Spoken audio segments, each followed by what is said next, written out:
अस्सलाम वालेकुम दोस्तों। आज वाले एपिसोड में हम सक्सेस और वो चार अहम स्टेप्स जो सक्सेस में आते हैं यानी कि कामयाबी में आते हैं उस पर हम डिस्कशन करेंगे। तो सक्सेस पे आते हैं। सक्सेस अगर आप लोग को स्क्रीन पे दिखाई दे रहे हैं कुछ ऐसी डिफिनीशन होंगी। Success mean someone have any vision और गोल इन दियर लाइफ। कोई भी इंसान अपने ज़िंदगी में कोई ख्वाहिश रखें जो वो पूरा करना चाहते हैं, ये उसकी कामयाबी है। अब ये इसी इंसान पे डिपेंड करती हैं कि उसकी विजन या उसकी ख्वाहिश क्या है, वो क्या करना चाहता है लाइफ में। वो एक डॉक्टर बनना चाहता है तो ये उसकी कामयाबी है। अगर वो एक एंकर पर्सन बनना चाहता है, बहुत सारी ऐसी चीज़ें हैं, वो एक सीएसएस ऑफिसर बनना चाहता है, वगैरह वगैरह। तो अपनी स्टेप्स की तरफ जाते हैं जो मैंने बहुत लिमिटेड किए हैं,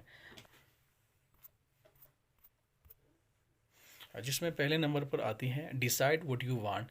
आप ये फैसला करें कि आप ज़िंदगी में क्या करना चाहते हैं। आप लोगों ने बहुत सारे लोग ऐसे देखे होंगे जो जिन्होंने अभी तक ये नहीं क्लियर किया होता है कि उन्होंने ज़िंदगी में क्या करना है। इसलिए वो अपनी एनर्जी और टाइम फजूल में ऐसी चीज़ों पे ज़ाया कर रहे होते हैं जो उन्होंने नहीं करना चाहिए। जब आपने फैसला किया कि आप लाइफ में क्या करना चाहते हैं, तो उसको एक पेपर पर साफ और बहुत डिटेल के साथ लिखना चाहिए।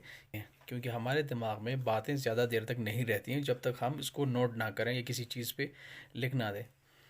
ऐसे किस्म की सोच किसी पेपर पर सोच लेना चाहिए।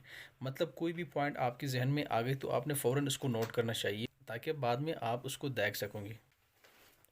दूसरी नंबर पर ये बहुत इंटरेस्टिंग और बहुत अहम हिस्सा है। ये वाले स्टेप्स जिसको कहते हैं सेट अ डेडलाइन। आप एक डेडलाइन फिक्स करें कि जब आपने फैसला किया कि आप फ़लाँ काम करना चाहते हैं, जो बहुत बड़ा भी हो सकता है, जो नॉर्मल भी हो सकता है।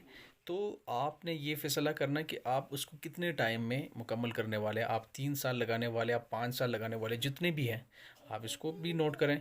ऐसा करने से आप सिस्टम को फोर्स कर रहे होते हैं।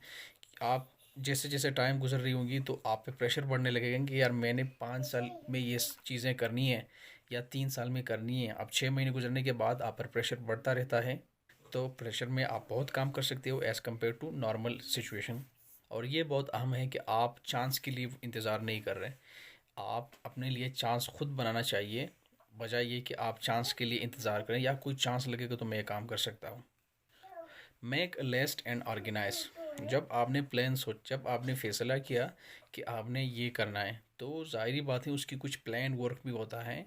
तो वो सारी चीज़ें जो आपने करना है, जो आपके इस्तेमाल में आ सकते हैं, उसको आपने उसकी लिस्ट बनानी है और उसको ऑर्गेनाइज करना है। यानी किस चीज़ की लिस्ट? वो सारी चीज़ें जो आपके काम आ सकती हैं उसकी लिस्ट। और वो सारे लोग जो आपके हेल्प कर सकते हैं, जो आपकी मदद कर सकते हैं। एंड फाइनल लास्ट वाली स्टेप्स हैं स्टार्ट एक्शन। ये सारे स्टेप्स क्लियर करने के बाद अब आप प्रैक्टिकल स्टेप्स में एंटर होने वाले हैं। यानी कि स्टार्ट एक्शन, आप एक्शन लेना शुरू कर दें। हम सोचते बहुत ज़्यादा होते हैं लेकिन स्टार्ट एक्शन बहुत कम लेते हैं। हम बहुत सारे सोचते हैं, बहुत सारे ख्यालात सोचते हैं, बहुत कुछ सोचते हैं करने के लिए, लेकिन हमारा एक्शन वर्क बहुत ज़्यादा कम होता है। क्योंकि एक्शन ये होता है डिफ़िकल्ट। सोचना तो बड़े आराम के साथ बंदा सोच सकता है, लेकिन करना बहुत मुश्किल होता है। इसलिए ज़रूरी नहीं कि आप सारी चीज़ें एक ही दम में कर लें। डू सम थिंग्स और एनी थिंग्स, कुछ ना कुछ चीज़ें करें लेकिन रोज़ ना करें। जो आपके प्लान का हिस्सा हो उसमें से आपने कुछ ना कुछ हर दिन डेली बेस पे करना है। तो दोस्तों, आप लोगों ने इन बातों में से कुछ सीख लिया हो तो ऐसी किस्म की वीडियोस देखने के लिए हमारे यूट्यूब चैनल सब्सक्राइब करें और साथ साथ अगर आप बेल आइकॉन प्रेस करें, अगर आप लोग पैच पे देख रहे हैं तो लाइक करें।